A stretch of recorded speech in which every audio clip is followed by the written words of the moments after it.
de verdad. Las autoridades no lo tomaban como un simple escándalo cultural, lo trataban como un crimen. Hubo redadas organizadas como si fueran operativos contra mafias, policías irrumpieron en mitad de una proyección, luces encendidas de golpe, espectadores confundidos y asustados. Los dueños de los cines terminaban esposados, acusados de exhibir material obsceno, mientras las bobinas de celuloide eran incautadas como si fueran armas peligrosas. Y lo que ocurría dentro de las salas era aún más insólito, gente saliendo corriendo, desmayándose o incluso vomitando frente a imágenes que jamás habían visto en una pantalla grande. El morbo era tan fuerte que, lejos de espantar a todos, solo aumentaba la curiosidad del público. Y aquí está la ironía, todas esas películas que parecían destinadas a ser enterradas por la censura, acabaron multiplicando su fama. Contra todo pronóstico, muchas de ellas se convirtieron en auténticos éxitos de taquilla, generando millones de dólares y consolidando la idea de que lo prohibido siempre vende.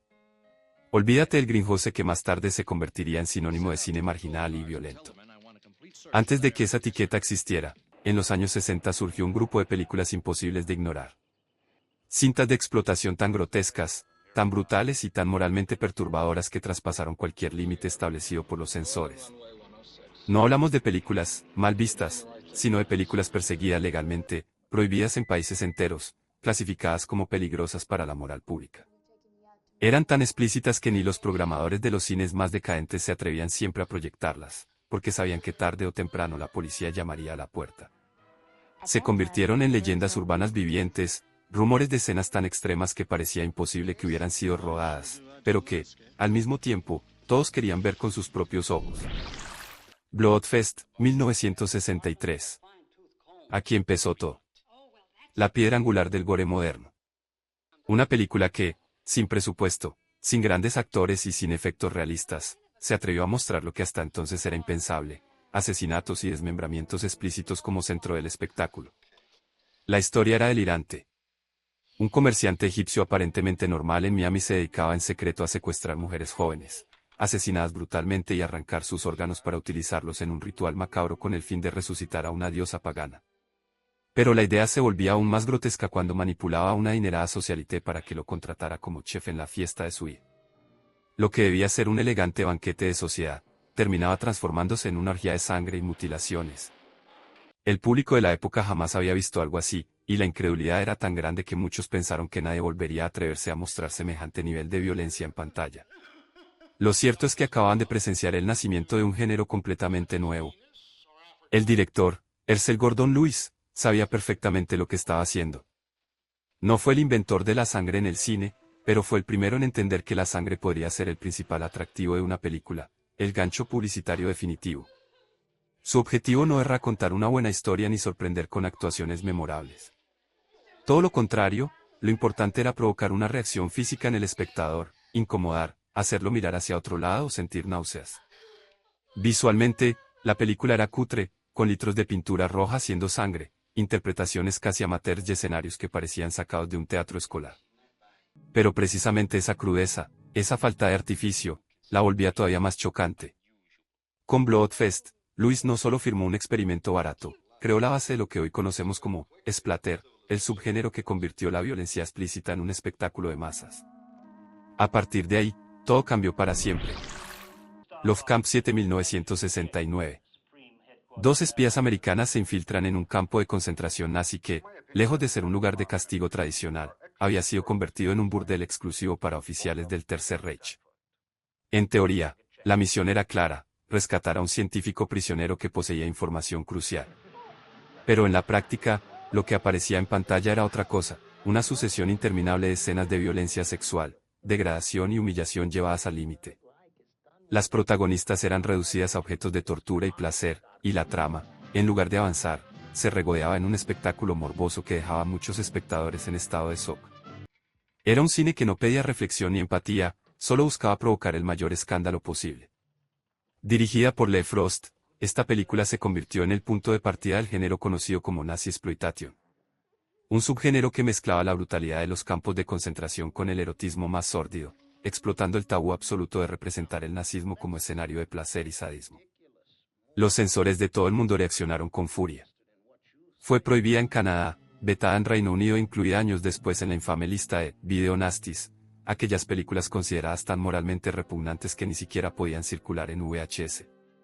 Lo sorprendente es que en 2002, casi 40 años después de su estreno, la Junta de Clasificación británica volvió a revisar, y una vez más se negó a certificarla, tachándola de obscena, explotadora y carente de cualquier valor artístico o social. Un veredicto demoledor, pero que, en la práctica, solo aumentaba la leyenda negra de la cinta. No existen cifras oficiales de taquilla porque la mayoría de sus funciones se hicieron de manera clandestina, en circuitos ocultos o salas de dudosa legalidad. Sin embargo, se calcula que generó más de $2 millones únicamente a través de alquileres en el mercado underground. Y la polémica no se limitó a la censura oficial. En Chicago, un grupo de feministas organizadas irrumpió en una proyección, interrumpió la película y lanzó pintura roja sobre la pantalla como protesta contra la glorificación de la violencia sexual. El caos terminó en arrestos, lo que solo alimentó el mito de la película maldita. Décadas después, músicos y cineastas como Rob Zombie la señalaron como una de las películas más enfermas, polémicas y definitorias de todo el cine de explotación. The Touch of Her Flesh 1967. El argumento parecía sacado de una pesadilla retorcida. Un traficante de armas, al descubrir que su esposa lo engaña con otro hombre, pierde el control y sale de casa en un ataque de furia. En su huida, es atropellado brutalmente y despierta en un hospital, ciego, desfigurado y con una mente quebrada. Esa mezcla de dolor físico y humillación emocional lo transforma en un monstruo con un odio absoluto hacia el sexo y las mujeres. A partir de ahí, comienza una serie de asesinatos grotescos, utilizando desde cuchillos hasta dardos envenenados e incluso rosas impregnadas de toxinas mortales. Un desfile de muertes bizarras que convertía la película en un espectáculo de sadismo disfrazado de drama psicológico. El director, Michael Finlay, intentó ocultar su participación bajo un seudónimo, pero no pudo evitar que su nombre quedara asociado al cine de explotación más turbio de los 60. La protagonista, curiosamente, era su propia esposa, Roberta Finlay, quien años más tarde sería considerada la reina del underground gracias a su participación en innumerables producciones de bajo presupuesto.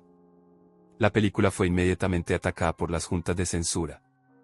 Prohibida en Boston y Detroit, confiscada en la frontera canadiense bajo la acusación de ser material peligrosamente psicosexual. Incluso en Nueva Jersey, un exhibidor de cine fue arrestado por proyectarla, pero lejos de detenerse, siguió mostrándola como un acto de rebeldía contra las autoridades. El resultado fue inesperado. En lugar de hundirse, The Touch of Her Flesh se convirtió en un éxito dentro de los márgenes del cine prohibido. Funcionó tan bien que dio pie a secuelas, creando una trilogía de culto en torno a la idea de un hombre mutilado que desata su furia contra las mujeres. Con el tiempo, Roberta Finlay resumió la experiencia de manera brutalmente honesta: nosotros hacíamos basura, porque la basura pagaba el alquiler. Una frase que se convirtió en la definición perfecta del cine de explotación de aquella época: barato, provocador, moralmente cuestionable, pero rentable. Olga's Girls 1964. Audrey Campbell encarnaba a Olga, una despiadada jefa criminal y dominatrix que controlaba a otras mujeres mediante una mezcla de violencia física, manipulación psicológica y castigos brutales. La historia no tenía sutilezas, se trataba de un retrato crudo de esclavitud sexual y explotación, en el que las víctimas eran sometidas a un régimen de torturas y humillaciones constantes. Para la época, el personaje de Olga era algo nunca visto, una mujer poderosa, pero presentada desde la óptica más morbosa y retorcida posible. La producción fue prácticamente guerrillera. Se rodó en Nueva York con equipo prestado, sin permisos oficiales, y con la participación de bailarinas de striptease y burlesque como actrices principales, muchas veces sin guión aprendido y trabajando por pagos en efectivo.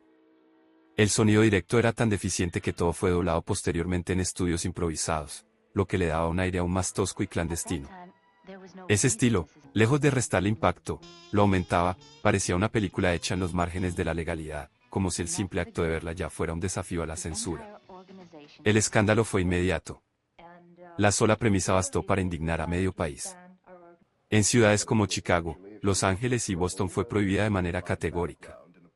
En Reino Unido jamás llegó a obtener una clasificación, lo que en la práctica significaba una prohibición absoluta. Iglesias, asociaciones de padres y grupos feministas la señalaron como un ejemplo de cine tóxico que degrada a la mujer y glorificaba la violencia. Pero en el mundo del exploitation, toda protesta era oro puro, cada crítica aumentaba su notoriedad y despertaba más curiosidad. El resultado fue un éxito abrumador. La película se mantuvo en cartelera en Times Square durante 40 semanas consecutivas, un récord impensable para una producción de ese calibre. Con un presupuesto inferior a los $20.000, Olga's Gate logró recaudar más de 2 millones, convirtiéndose en una de las películas de explotación más rentables de los 60.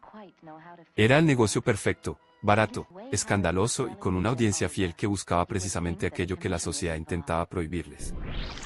The Naked Kiss 1964.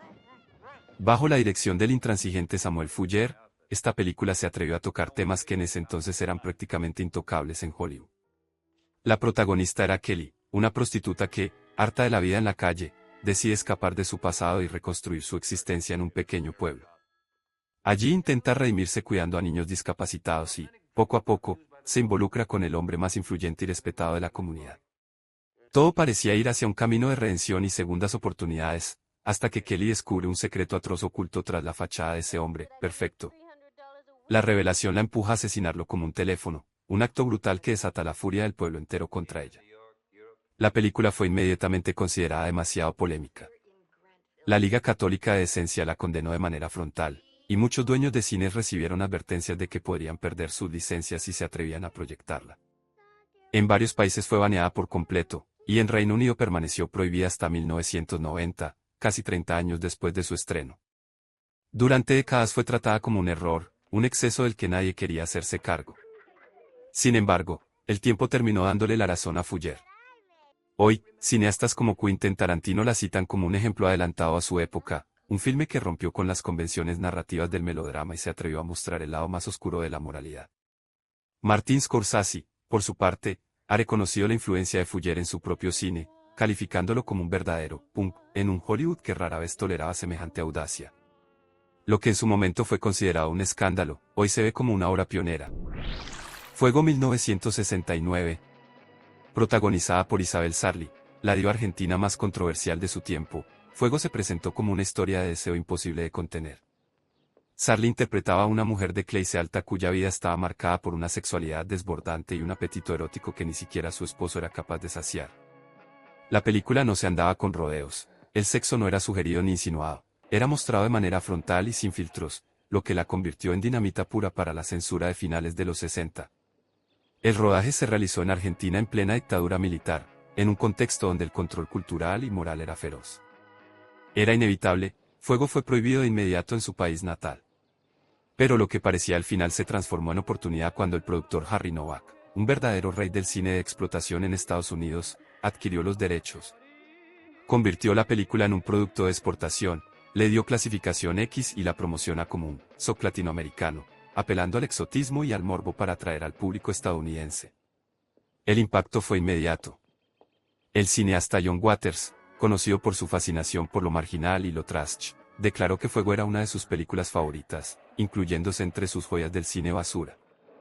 El público la consumía como un espectáculo prohibido, mientras las autoridades de distintos países se empeñaban en prohibir. Estuvo vetada en Argentina, Brasil, España y hasta en algunas regiones de Estados Unidos.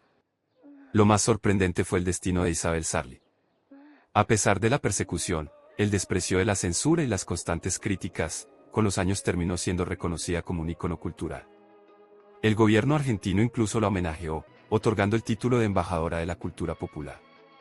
Así, aquella actriz que en los 60 fue marginada y censurada, terminó convertida en leyenda. Mientras tanto, su película Fuego siguió circulando en la clandestinidad durante décadas, consolidándose como una obra tan prohibida como inmortal. Vixen. 1968. Russ Meyer, el maestro de las mujeres voluptuosas y del exceso, presentó una película que rompió todos los límites de lo que se podía mostrar en la gran pantalla a finales de los 60. La protagonista, interpretada por Erika Gavin, era una mujer sin barreras morales ni inhibiciones, que seducía a todos los que se cruzaban en su camino, amigos, parejas de visita e incluso a su propio hermano. El tabú del incesto, combinado con escenas de sexo interracial en plena era de tensiones raciales en Estados Unidos, generó un nivel de polémica sin precedentes. Las reacciones no se hicieron esperar. Varias ciudades del país prohibieron la película por considerarla obscena, y en algunos estados los dueños de cines fueron arrestados por proyectarla. Pero la prohibición solo la hacía más atractiva, la gente acudía en masa para ver esa película que estaba prohibida en todas partes. El resultado fue histórico. Vixen recaudó más de $8 millones y se mantuvo en cartel durante un año entero, algo impensable para un filme de explotación. El escándalo llegó tan lejos que incluso el Senado de los Estados Unidos citó la película en una investigación sobre obscenidad y libertades de expresión. De repente, una cinta que había nacido como entretenimiento erótico barato se encontraba en el centro del debate político y cultural del país. Russ Meyer, siempre directo, lo resumió con ironía, fue la película que me hizo rico. Un triunfo absoluto que consolidó su reputación como el rey del sexploitation. The Curious Doctor 1969. Si hubiera un premio a la película más extraña y absurda del cine de explotación, The Curious Doctor estaría entre las primeras candidatas. La premisa parecía sacada de una pesadilla delirante. Un científico loco secuestra parejas en pleno acto sexual y extrae su energía erótica, con el objetivo de alcanzar la inmortalidad. Para completar el espectáculo, su asistente y monstruo principal no era otra cosa que un hombre disfrazado con un traje barato de gorila, que hoy resulta cómico, pero en su momento provocaba desconcierto y risas nerviosas entre el público. El rodaje se llevó a cabo en Buenos Aires con un presupuesto ridículo. Los directores recurrieron a actores pornográficos, amigos y conocidos para completar el elenco. Cuando la película llegó a manos del productor Harry Novak, este vio su potencial en el mercado estadounidense. La dobló al inglés, le añadió un tono de terror erótico y la lanzó en el circuito Greenhouse. En Argentina, por supuesto, fue prohibida de inmediato. En Canadá, las copias fueron confiscadas en aduanas. Pero en Estados Unidos, cada incautación policial solo contribuía a su mito. Lejos de hundirse, la película se convirtió en un éxito dentro de los márgenes clandestinos, reforzando la idea de que mientras más prohibido, más deseado. The Notorious Daughter of Fanny Hill 1966. Anunciada como una secuela de la famosa novela erótica del siglo XVIII, aunque nadie en la audiencia había leído el original, esta película usó el nombre para disfrazar lo que realmente era, una historia de prostitutas victorianas, corsés ajustados y entrenamientos perversos disfrazados de educación sexual. Lo que parecía un drama histórico en realidad era una excusa para mostrar escenas de sumisión y deseo con un envoltorio de literatura clásica. Los distribuidores fueron astutos. La promocionaron como si se tratara de un romance de época, un producto culturalmente aceptable. Pero los dueños de cines pronto descubren que habían sido engañados. Lo que se proyectaba en sus pantallas estaba mucho más cerca del sexploitation que de Jane Austen. La policía no tardó en intervenir. Salas en Chicago, Los Ángeles y Filadelfia fueron allanadas y sus rollos confiscados. En Reino Unido la cinta pasó desapercibida, pero en Estados Unidos encontró su espacio en los autocines y en las salas más marginales. Con el tiempo se convirtió en un clásico secreto de ese circuito, un ejemplo perfecto de cómo el cine de explotación usaba títulos prestigiosos o respetables para camuflar su verdadera naturaleza. Eros 1966. Ambientada en el corazón de Nueva York, la película comenzaba con un aire de cine negro. Un detective endurecido perseguía a un asesino de prostitutas, en lo que parecía un thriller policíaco convencional. Pero a medida que avanzaba, la historia se desviaba hacia lo que realmente buscaba el público: striptease interminables, clubes sadomasoquistas y una galería de personajes decadentes que pintan un retrato oscuro de la vida nocturna de la ciudad. El director, Anton Holden, logró un equilibrio inusual en el género. Aunque la película estaba financiada por un dueño de cabaret, que la veía más como un negocio que como arte, sorprendió con actuaciones decentes y una fotografía de calidad inesperada para un film de explotación. Ese contraste le dio un aire especial. No era simplemente pornografía disfrazada, sino un híbrido entre policial y sexploitation que fascinaba a la audiencia. En el circuito de 42º Street, Eros fue un éxito inmediato. Recaudó $600,000 en efectivo, una fortuna para una producción de ese nivel. Pero como era costumbre, la censura no tardó en llegar. En estados como Ohio y Utah la prohibieron por su representación explícita de violencia contra mujeres. Incluso el cartel promocional fue vetado en varias ciudades por ser considerado demasiado sugerente. Lejos de detenerla, esas prohibiciones solo la convirtieron en otro hito del cine underground, uno de esos títulos que sobrevivían gracias al boca a boca y a la fascinación por lo prohibido. Estas películas no solo fueron prohibidas, perseguidas y confiscadas. También cambiaron la historia del cine. Demostraron que lo prohibido vende, que lo censurado atrae, y que, aunque los críticos las llamaran basura, para muchos espectadores fueron un boleto directo a lo prohibido. Acabas de ver 10 ejemplos brutales de cine prohibido. Y esto es solo el principio. Suscríbete ahora y descubre mucho más.